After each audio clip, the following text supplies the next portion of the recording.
Olá a todos, com prazer imenso, novamente vamos falar sobre um tema interessante nesses momentos, lógico que desde os primórdios da humanidade, mas até hoje.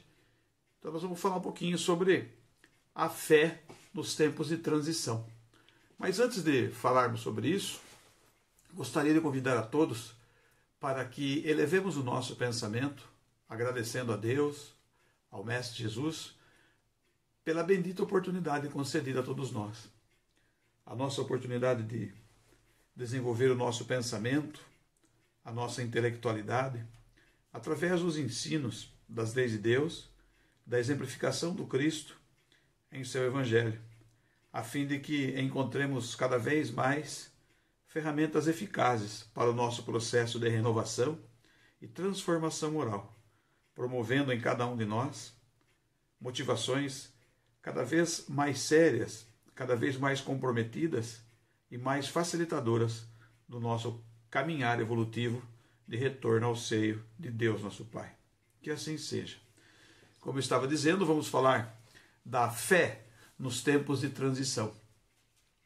Quando nós vemos os exemplos de fé em todo o transcorrer da humanidade, nós vemos que no Evangelho segundo o Espiritismo, quando ele vem falar da fé a fé que transporta montanhas, na fala de Jesus, nós vemos lá que no Evangelho segundo o Espiritismo, no texto sobre o poder da fé, que está em Mateus, capítulo 17, versículos 14 a 19, Jesus se referencia sobre a fé aos apóstolos quando questionado do porquê eles não terem conseguido empreender algo para espantar, como eles diziam, para arrancar um demônio. E Jesus diz textualmente que eles eram homens de pouca fé. Essa questão da fé é a fé coragem, a fé raciocinada, a fé daquele que tem certeza daquilo que está fazendo. E nós só temos certeza daquilo que nós estamos fazendo se já tivermos exercitado isso. Se isso já for um conhecimento adquirido por nós. Por isso a informação acerca das leis de Deus, o conhecimento das leis, o entendimento das leis, mas primordialmente a aceitação dessas leis é que facilita o exercício de nossa fé. Então quando Jesus se referia a homens de pouca fé, ele não estava ofendendo os discípulos, ele estava apenas demonstrando a esses que eles têm ou teriam sim a possibilidade de fazer aquilo. Porém, nós, no caminhar evolutivo, que nós vamos sempre caminhando com a fé baseada substancialmente nos nossos interesses, muitas vezes. Nós queremos que a fé nos direcione de uma maneira que nós comecemos a conquistar algo no exercício da fé. Isso é inadequado ante a evolução do espírito. Deus criou a matéria e o espírito, ou melhor dizendo, o espírito e a matéria. Então a verdadeira vida é a vida espiritual, e no Evangelho, segundo o Espiritismo, no seu capítulo 19, nós vemos essa questão do exercício do poder da fé. Mas nós vamos falar da fé aqui de uma forma mais suave, mais branda, desde que a gente possa, logicamente, usar o raciocínio, a inteligência, a razão e o bom senso que todos nós temos. O Espiritismo, ele vislumbra a cada um de nós, espíritos, a possibilidade da autonomia, ou seja, que nós não sejamos condicionados por opiniões outras, por palavras outras, direcionamentos de outros, mas que nós desenvolvamos a nossa própria autonomia, que a gente se desenvolva num processo evolutivo como a verdadeira evolução que está no Livro dos Espíritos. A evolução é intelecto, moral. Nós vamos nos desenvolvendo e traçando, consciente ou inconscientemente, metas de conquistas evolutivas e, logicamente, por conseguinte, vamos fazendo com que a nossa fé aumente, porém, utilizando sempre de muito, mas muito bom senso mesmo. Uma coisa que é bastante interessante a gente sanar na mente humana é que, em relação à fé, a maioria das pessoas, ou a maioria de nós espíritos aqui na Terra, quando nós desejamos que Deus nos permita, nos faça alguma coisa, num grande número de vezes, nós queremos que Deus derrogue as suas leis.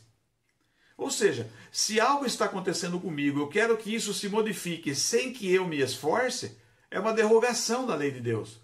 Então Deus, se nós reconhecemos a perfeição da divindade, nós não podemos exigir que Ele derrogue suas leis. Se Deus é Pai de glória, de misericórdia, de bondade, de infinita bondade, como é que Ele vai derrogar uma lei em favor de um filho, desprestigiando muitas vezes outro filho?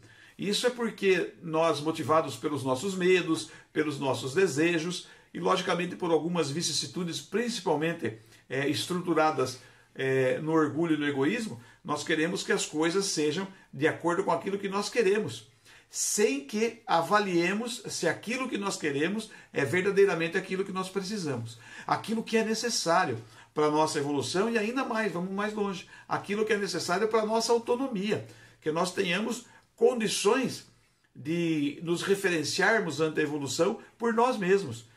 Na questão 909 do Livro dos Espíritos, quando Kardec pergunta ao Espírito da Verdade se nós podemos fazer o processo da evolução, se nós podemos caminhar, se nós podemos crescer com os nossos próprios esforços, ao invés de fazê-lo com a informação dos Espíritos, o Espírito da Verdade responde textualmente que nós podemos fazer sim, basta a vontade.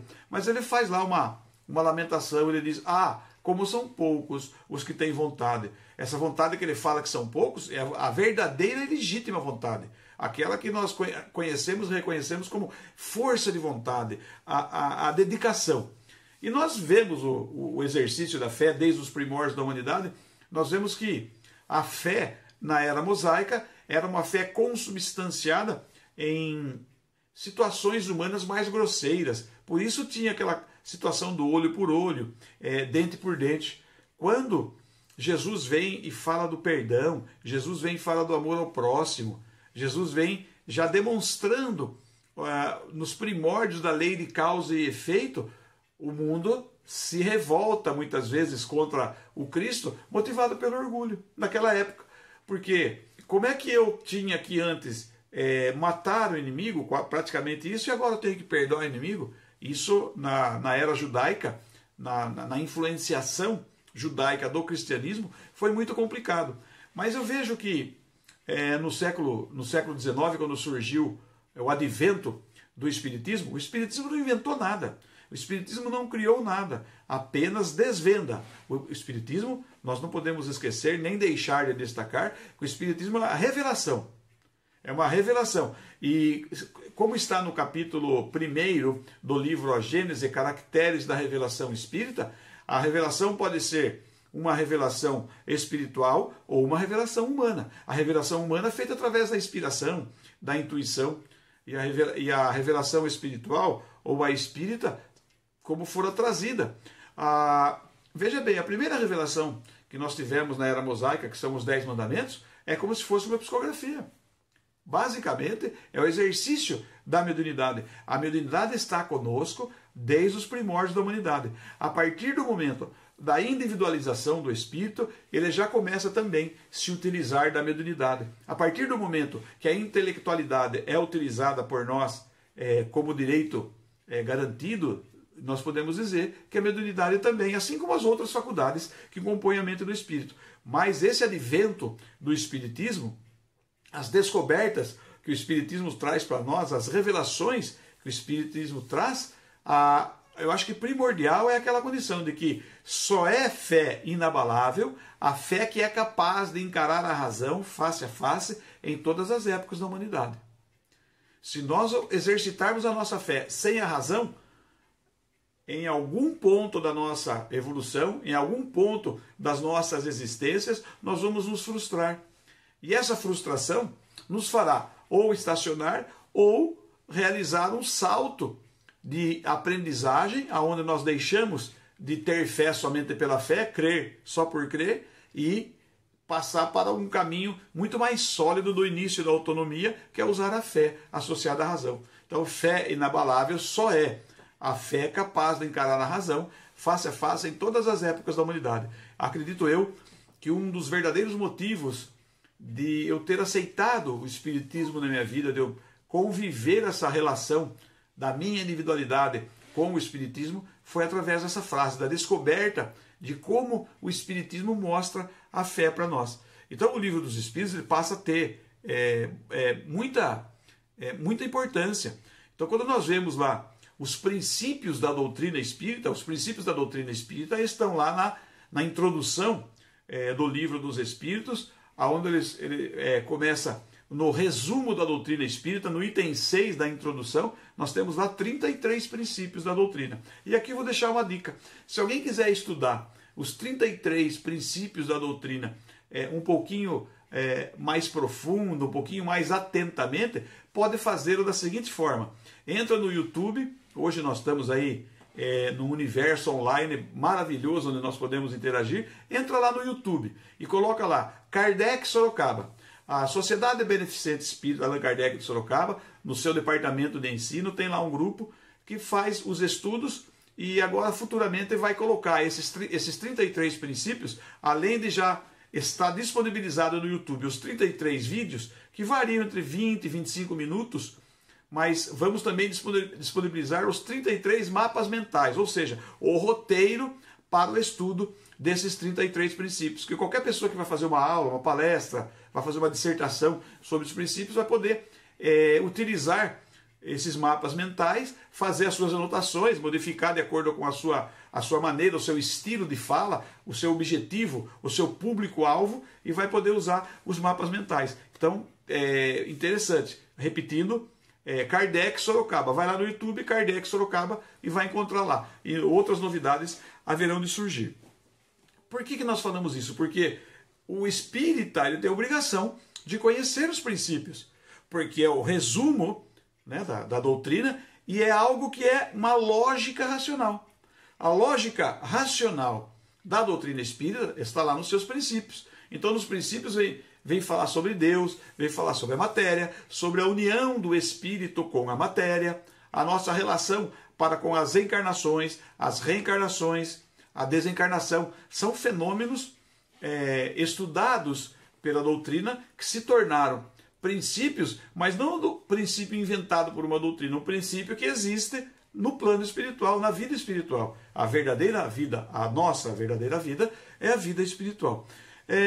No capítulo 17 do livro A Gênese, nós temos as predições do Evangelho, quando Jesus faz previsões. E lá Jesus diz que muitas coisas ele não poderia dizer, porque ele não seria compreendido. Então ele iria enviar o Consolador prometido. E eu acho que esse Consolador prometido, como sendo reconhecidamente o Espiritismo, para nós espíritas, é claro, eu vejo uma possibilidade imensamente feliz para a gente entender verdadeiramente o exercício da fé.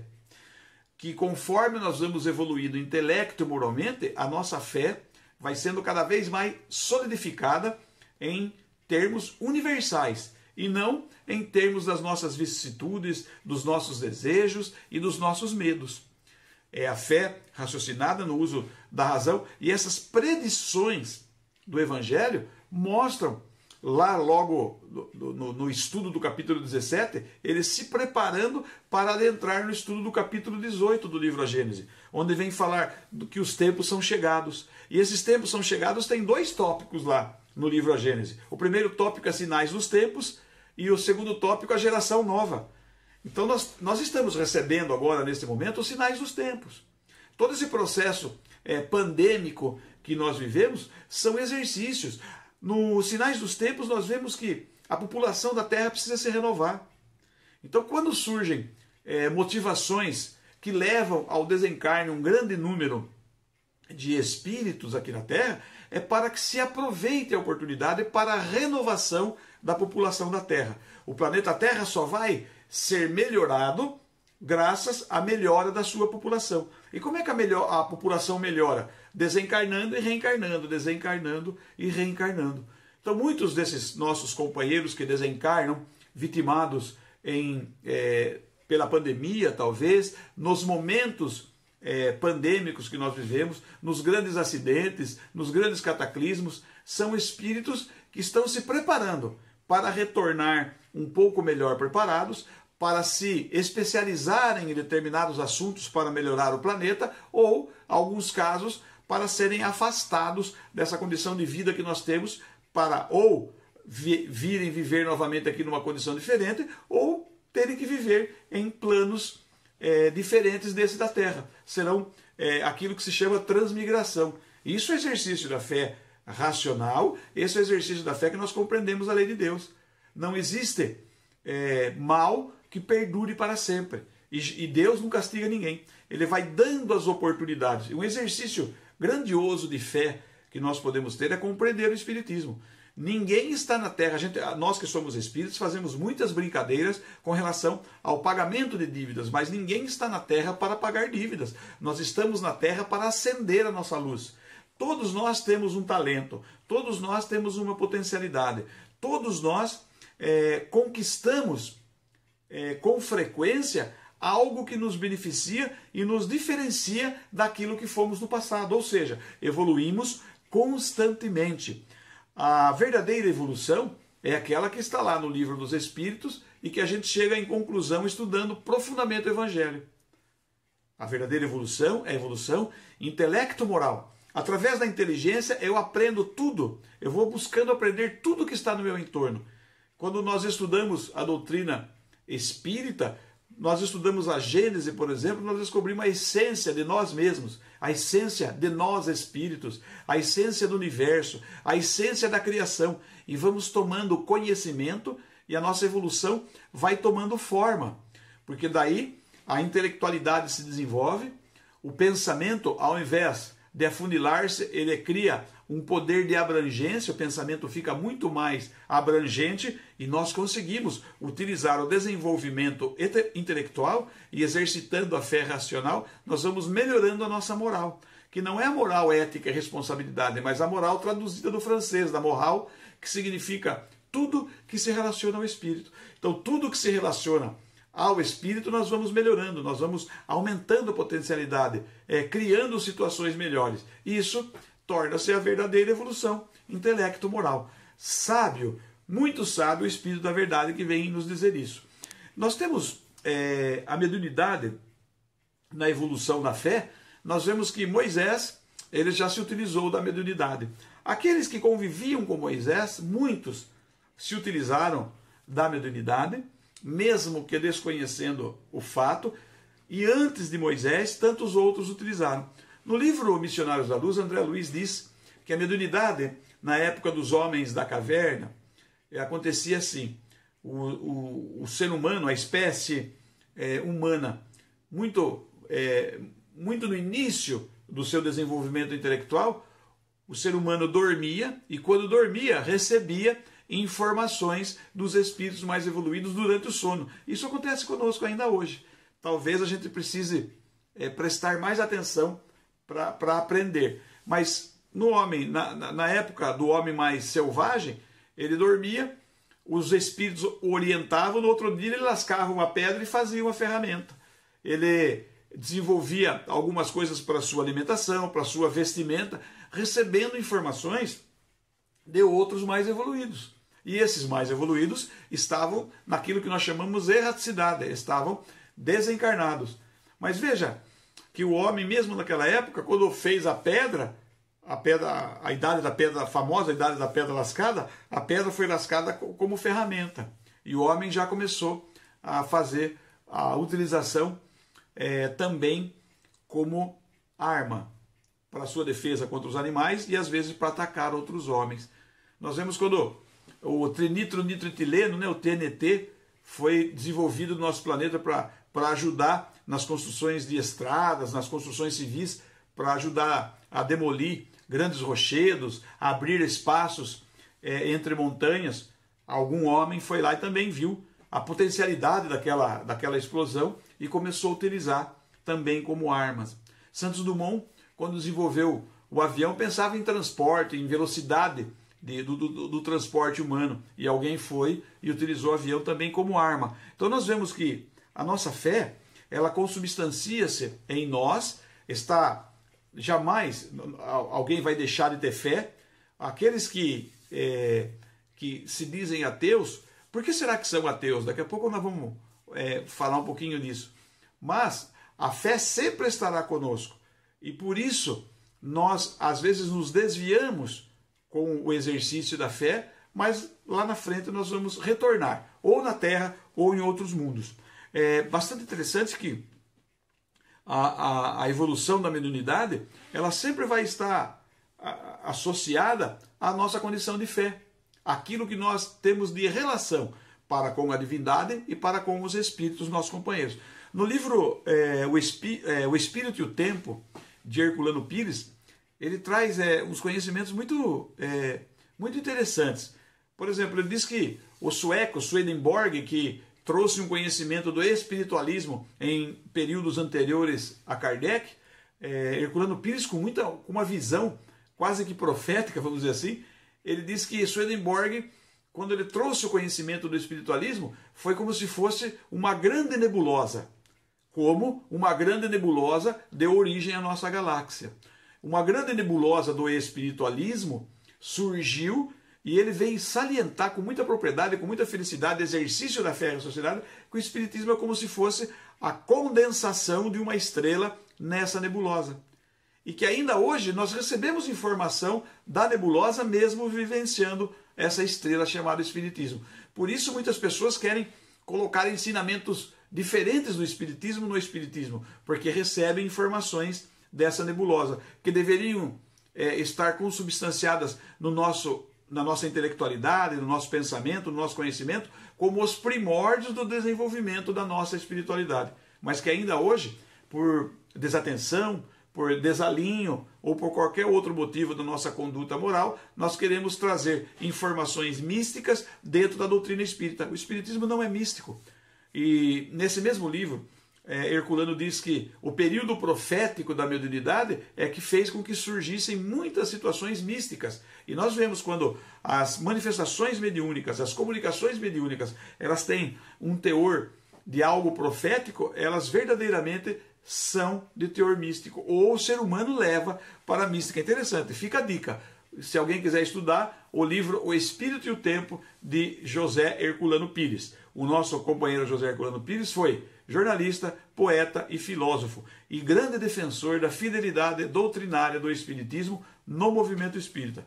Um espírita que deixou aí 100 livros escritos, aproximadamente 75 editados. Vale a pena porque, segundo Emmanuel, Herculano Pires foi o metro que melhor mediu Kardec. É bom a gente que gosta de estudar a doutrina poder conhecer isso. E daí nós vamos descobrir que nessa condição do espírito e do tempo, Jesus ele é atemporal. A fé que Jesus ensina não tem tempo, nem muito menos espaço. O perdão que nós devemos exercitar não tem tempo. A prece que nós devemos realizar não tem tempo. Por que não tem tempo? Porque são ciclos de conquista da individualidade espiritual e ou individualidade humana naqueles que estão reencarnados. Nós aprendemos no livro A Gênese, a partir do capítulo 6, Uranografia Geral, nós vamos vendo, e depois nós vamos vendo que quando ele vem tratar mais à frente, nós temos capítulo 6, 7, 8, 9, 10, daí a gente vai vendo toda a evolução dos planetas, dos mundos, dos espíritos. Quando chega para falar sobre encarnação, lá diz que Deus escolheu a espécie humana para que os espíritos encarnassem. No nosso caso, já também reencarnassem, né? Que nós dificilmente temos um espírito na Terra que seja a primeira encarnação. Nós somos já está sendo reeditada as condições de nossas encarnações. Isso é bastante interessante. E por que eu estou falando isso? Pura e simplesmente porque daqui a algum tempo, se não houver o profundo entendimento da reencarnação, da pluralidade das existências, vai ser difícil exercitar a fé no planeta. Porque a humanidade tem construído situações onde será difícil crer somente por crer. Nós teremos que ter a razão, e essa razão muitas vezes vai esbarrar na condição reencarnatória. Nós teremos que não só conhecer, mas entender a reencarnação. Na Revista Espírita de novembro de 1864, quando Kardec foi falar aos espíritas na região dos países nórdicos. Ele dizia que o espiritismo não basta a gente ler, não basta estudar, não basta conhecer, há que se aceitar. Nós precisamos aceitar o espiritismo. Por quê? Porque o espiritismo é a lei de Deus. Já é a vida e a vivência dos espíritos na verdadeira vida. E assim também é com as leis de Deus. Não basta a gente conhecer, a gente ler. Nós precisamos aceitar as leis de Deus. A partir do momento da aceitação das leis de Deus, a aceitação do Evangelho e da doutrina dos Espíritos, a nossa vida melhora muito. Porque nós começamos a fazer com que o uso da razão, a fé associada à razão, faz com que a gente cresça, com que a gente evolua. Daí nós vamos compreender muito melhor o exercício da fé de Jesus. Nós vamos compreender o porquê do perdão das ofensas, o porquê de perdoar os inimigos, o porquê de amar o próximo. Eu não estou dizendo isso porque eu já consigo, não estou dizendo isso porque parece que é fácil. Nós estamos, todos nós aqui, no caminho, nós estamos, em que ponto do caminho nós estamos, nós não sabemos ainda. Nós sabemos que ainda falta um bom percurso para chegarmos à perfeição espiritual. Mas a gente já reconhece que precisamos nos organizar racionalmente com a fé para continuar caminhando de uma forma um pouco mais proveitosa. E esse proveitosa não é proveitosa somente para nós, mas por todos aqueles que estão conosco. E jamais nós vamos conseguir também separar a fé e a razão, nós não vamos conseguir separar nunca do amor. Então, amor e fé é uma situação muito interessante de ser estudada, porque tudo que se modifica no universo é regido por 4 forças básicas. Força nuclear forte, força nuclear fraca, força eletromagnética e força gravitacional. Isso é comprovado cientificamente. Porém, os espíritos puros nos orientam que existe uma força maior do que essas 4 forças juntas e unidas. E eles dizem que essa força é a força do amor. Toda situação de criação no universo só surge pela lei do amor. E da onde vem esse amor? Se existe uma lei do amor, é porque existe um precursor. E como Deus é infinito e também atemporal, nós vamos entender que todo o processo de criação é o amor de Deus. Nós vamos levar muito tempo, nós temos que exercitar muitas encarnações, nós vamos ter que exercitar muito a fé e a razão, nós vamos ter que exercitar muito essa fé e a razão para compreender um pouquinho mais do amor de Deus. Mas nós vamos ver algumas coisas aí que, para a gente falar de amor, nós vamos tentar entender por que Kardec diz que fora da caridade não há salvação. O fora da caridade não há salvação não é uma exigência da caridade, é uma exigência do exercício da fé. Se eu não compreender a fé racionalmente, eu não vou ajudar o meu irmão. Essa questão da caridade não é caridade só de dar o pão para o corpo, mas também muitas vezes o pão para o espírito. Doar um pouquinho do nosso tempo em favor do próximo. Isso é exercício de fé, ou exercício da fé.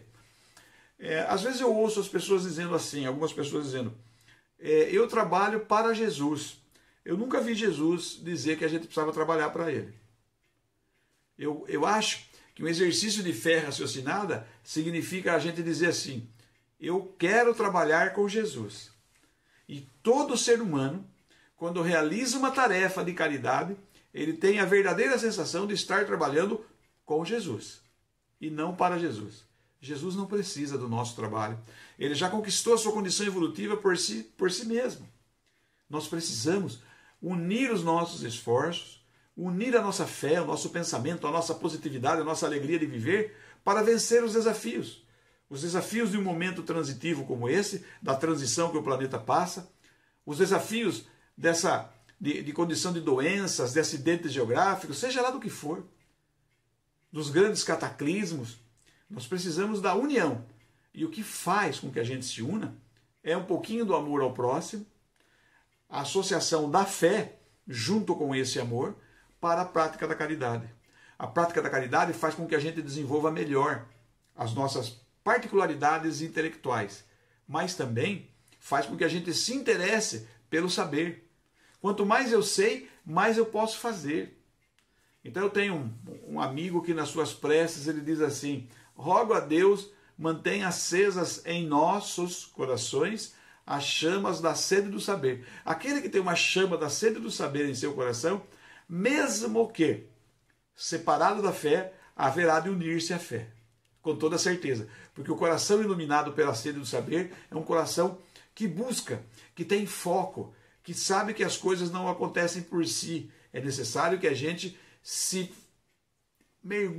mergulhe nesse universo, nos harmonizando com o universo. Como diz Galileu no capítulo 6 do livro A Gênese, ele diz que o universo é toda harmonia, que nós precisamos nos harmonizar. Ele vem nos mostrar que os mundos são mundos solidários. Um mundo é solidário com o outro, um planeta tem solidariedade para com o outro. As partículas, os átomos, têm solidariedade uns com os outros. E nós, espíritos, precisamos da solidariedade uns com os outros. Não é místico, não é uma exigência divina, mas é uma exigência de lei. Nós precisamos da solidariedade para crescermos juntos. E somente conseguiremos através do amor unido à fé. Aí nós vamos conquistar. E mais algumas coisas que nós temos, assim, digamos assim, para atualizar. Vamos fazer um bate-papo rápido aqui, atualizando a fé, ou atualizando a nossa fé.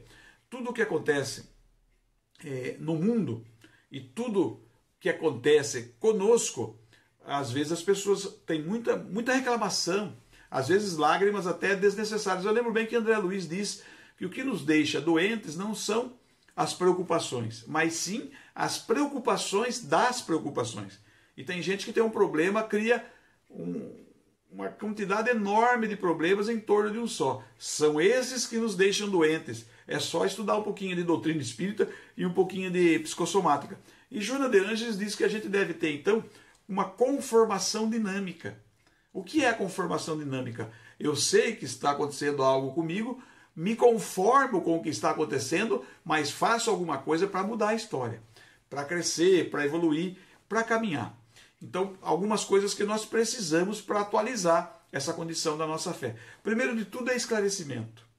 Como é que eu conquisto esclarecimento? Através das leituras, dos diálogos, das palestras, do aprendizado. Mas para que esse esclarecimento ele fundamente-se verdadeiramente em nós, ele precisa ser estudo. E estudo significa desenvolver senso crítico sobre o que se lê. Leitura a gente faz, às vezes até esquece. Mas aquilo que a gente estuda, contextualizando, discutindo, torna-se esclarecimento.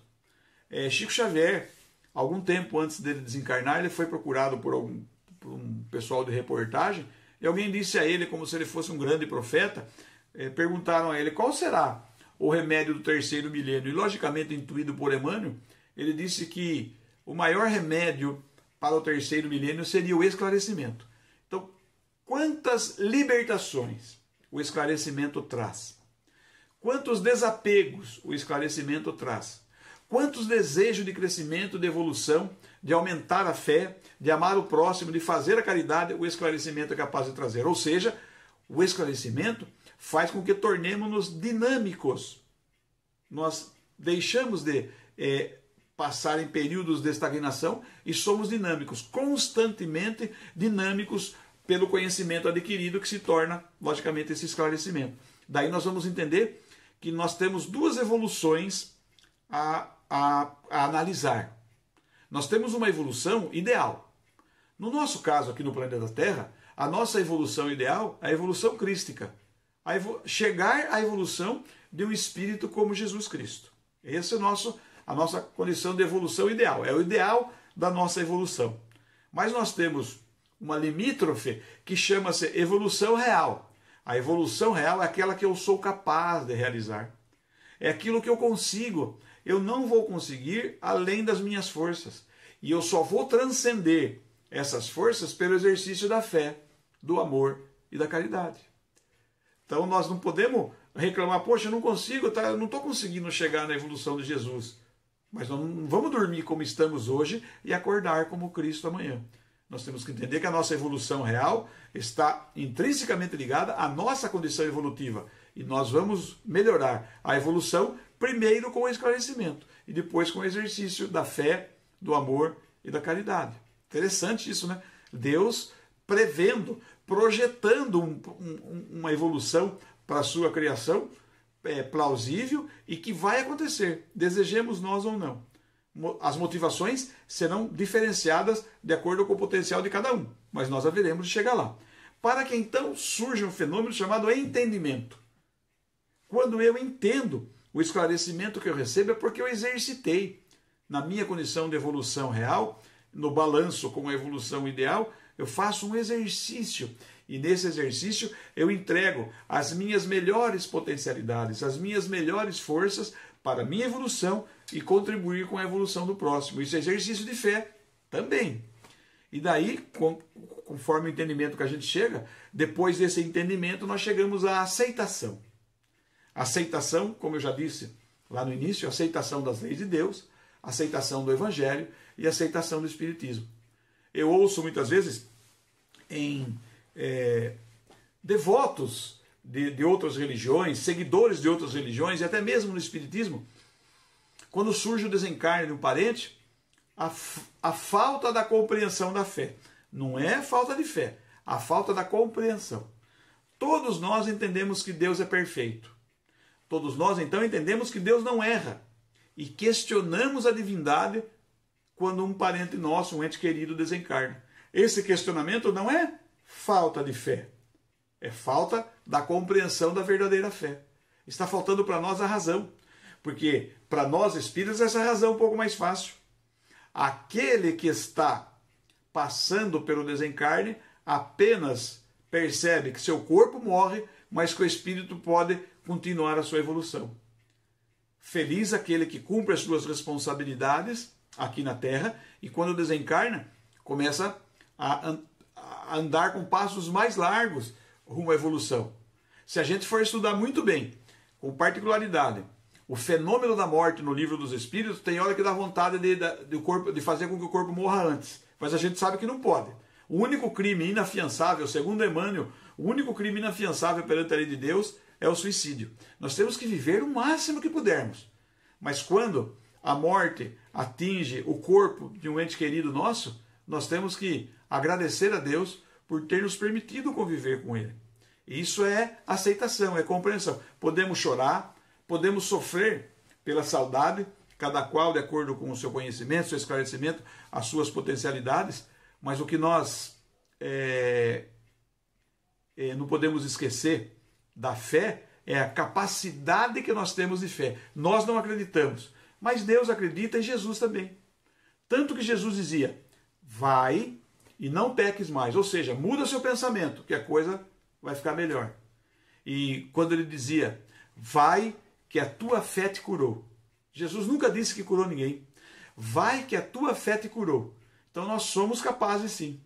E Jesus, mostrando a confiança que Deus tem em nós, ele deixou 3 ensinamentos absolutamente fantásticos para nós, para que a gente exercite a fé com muito mais coragem, com muito mais alegria e com muito mais positivismo. Quando Jesus nos orienta, vós sois a luz do mundo, nós iluminamos esse mundo que nós vivemos aqui, o planeta Terra. Olha que interessante, Jesus atribuindo uma potencialidade que muitos de nós desconhecemos que temos. Nós iluminamos o mundo. Ele diz, vós sois o sal da terra. Sem nós, essa terra seria insossa, sem prazeres, sem gosto, sem conquistas. Vós sois o sal da terra. Nós é que temperamos o planeta Terra. E daí Jesus vem numa demonstração de fé, de verdadeiro entendimento e aceitação das leis de Deus e do seu próprio Evangelho, que foi a sua vivência. Ele diz, vós sois deuses. Se isso é verdade, se somos cristãos, se nós entendemos as leis de Deus, o Evangelho e estudamos o Espiritismo com toda essa alegria, vale a pena a gente refletir. A fé será fé em todas as condições, não só no período de transição, não só no momento de sofrimento, mas de todas as conquistas e todas as nossas construções. E saberemos que jamais estaremos sozinhos no exercício da fé, porque estaremos ligados a Deus, a todos os espíritos puros e a toda a criação de Deus. A fé nos aproxima de toda a criação, de todos os mundos, de todos os planetas, de todos os seres. pura e simplesmente porque seremos parte integrante da harmonia do universo criado por Deus. Assim que a gente possa exercitar a nossa fé com alegria, dizendo obrigado, Senhor, Deus Pai, Criador de tudo que existe. A sua natureza, dos nossos olhos, o verde das matas que jamais cansa a visão humana. A tonalidade do azul das águas dos mares, muitas vezes também esverdeadas, não cansam a nossa visão. Muito pelo contrário, nos relaxam, nos elevam. A visão de toda a imensidão criada pelo Senhor, Senhor Deus. Toda a visão das estrelas, das galáxias, dos mares, das florestas, mais nos aproximam da sua bondade e da sua misericórdia. Porque nós sabemos que tudo isso fora criado por sua misericórdia, para que nós possamos aproveitar para a nossa evolução e não para os regalos de nossas vicissitudes. Senhor, permita que na letra do entendimento, no pensamento positivo, na permuta dos pensamentos, na vivência e convivência entre os espíritos, nós possamos reconhecer humildemente que somos todos hoje e sempre irmãos uns dos outros, filhos de Ti, Deus Pai Todo-Poderoso. Muito obrigado e até o nosso próximo encontro.